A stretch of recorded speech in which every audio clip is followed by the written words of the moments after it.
the country with whom we share the longest international border in the world, Canada, took a dramatic move toward legitimately dangerous authoritarianism. In Canada, yes. Here's just one measure of it. On Monday, the country's Prime Minister, Justin Trudeau, outlined his government's new corona regulations. Canadians hoping to return to their country must be tested before and after takeoff, he said. Quote, if your test results come back positive, you'll need to immediately quarantine in designated government facilities. This is not optional. Designated government facilities. Now, when this happens in other countries, and it does, we call those facilities internment camps.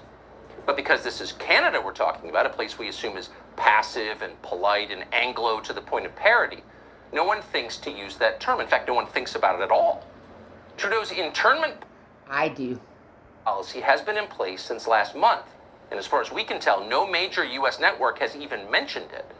And neither has our State Department, which ordinarily seems to exist to make unhappy noises about human rights violations around the world. But not a word about Canada. Preconceptions may play some role here. We assume that interning people is what Russia does. Boring people is what Canada does. But not anymore. Suddenly, Canada is a flagrant violator of the most basic human rights. Fail a COVID test and they will lock you up without trial and go ahead and try to disobey. According to the Canadian government, anyone who attempts to avoid these rules, detention in a government internment facility, for example, could face $1 million fine and 3 years in prison. This is Justin Trudeau's Canada. It's funny, Trudeau always seemed like a cheerful idiot, wearing weird costumes and yammering on about diversity. Who knew he was Mussolini? There might be a lesson here for other nations that are led by shallow neoliberal empty suits. Know any?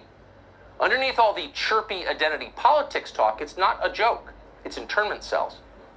In Canada, where everything has a euphemism, those cells are referred to as approved quarantine hotels.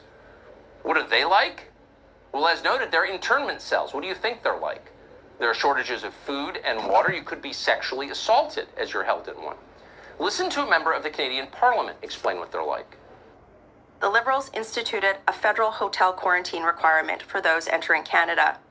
We have heard reports that it is taking hours to get through to book these hotels, dietary restrictions are not being met, and food and water is not always readily available. That's in addition to this program continuing after reports of sexual assault. This is mind-boggling. Oh, the Liberals did this. It's not very liberal to intern people, is it? According to a report... See the rest of that on Tucker. Gonna give them a like. Fox News. As you can see, they get more likes than any of our news people other than Rebel. I'll never diss Rebel. Fortunately, they got that horrible noise.